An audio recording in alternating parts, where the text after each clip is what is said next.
আসসালামু আলাইকুম প্রিয় ফুটবল ফ্যান্স, প্রিয় আর্জেন্টাইন ফ্যান্স। বড় রকমের একটা খবর আছে এবং একটা সুসংবাদ। অনেকদিন ধরে যারা আফসোস করছিলেন তাদের আফসোসটা এই সময়টাতে এসে একেবারেই কেটে যাওয়ার কথা। পাওলো দিবালাকে লিওনেল স্কালোনি আর্জেন্টিনার সাম্প্রতিক স্কোয়াডটাতে যুক্ত করেছেন এবং সামনে কলম্বিয়া এবং চিলির বিপক্ষে যে দুটো ম্যাচ রয়েছে সেখানে পাওলো দিবালা আর্জেন্টাইন স্কোয়াডে যোগ দিচ্ছেন। সব দিক থেকে ভালো একটা খবর এবং এখানে একটু হলো নিজের ঢোলটা নিজে পিটিয়ে নিতে চাই।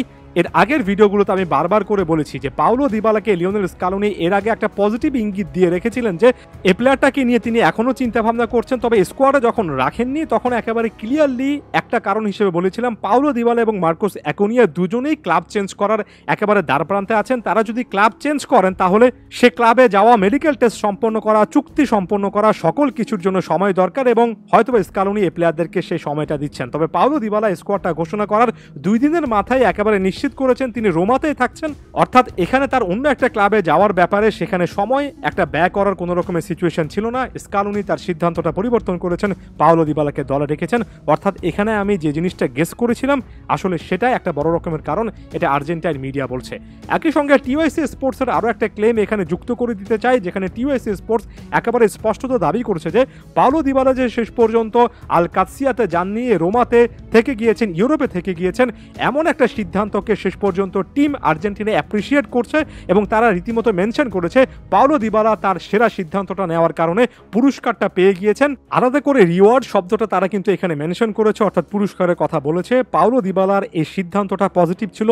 লিওনেল স্কালোনি কনভিন্সড হয়েছেন পাওলো দিবালা এখনও জাতীয় দলে আসতে চান, সর্বোচ্চ পর্যায়ে ফুটবলের সঙ্গে যুক্ত থাকতে চান, যে কারণে পাওলো দিবালাকে দলের সঙ্গে আরও একবার যুক্ত করলেন।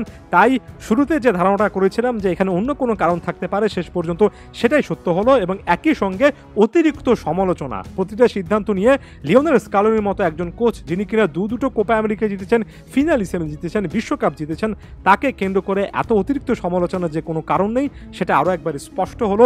যারা পাওলো দিবালাকে স্কোয়াডে না দেখে লিওনেল স্কালোনির সত্যিকার অর্থেই এত বেশি সমালোচনা করে ফেলেছিলেন, তাদেরও বোঝা উচিত একজন কোচ আসলে কোন জায়গা থেকে সিদ্ধান্তগুলো নেন। সিদ্ধান্তগুলো ব্যক্তিগত সম্পর্কের ভিত্তিতে হয় না, ট্যাকটিক্যাল ডিসিশন হয়। আমরা আমাদের দেশে নানা পর্যায়ে নানা রকমের স্বজনপ্রীতি, দুর্নীতি, ব্যক্তিগত সংঘর্ষ এগুলো দেখতে দেখতে এতটা অভ্যস্ত হয়ে গিয়েছি যে প্রতিটা বিষয়ে আমরা শুধুমাত্র ষড়যন্ত্র তত্ত্ব খুঁজি। এখানে পাওলো দিবালাকে কেন্দ্র করে স্কালোনি যে সিদ্ধান্তটা নিয়েছেন এটা একেবারেই কিন্তু খেলা সংক্রান্ত একটা সিদ্ধান্ত ছিল। দিবালা তার জায়গা থেকে সংশয় যখন ক্লিয়ার করেছেন তখন পাওলো দিবালাকে কেন্দ্র করে স্কালোনি কিন্তু পজিটিভ একটা বার্তা দিয়ে রাখলেন। এটার পরে যদি আপনি স্কালোনির প্রশংসা করতে না পারেন তাহলে আসলে কোন জায়গায় গিয়ে সন্তুষ্ট হবেন সেই জিনিসটা বুঝতে পারছি না। আপাতত ব্যাপারটা যথেষ্ট স্বস্তিদায়ক, খুবই পজিটিভলি নিচ্ছি। ধন্যবাদ সবাইকে।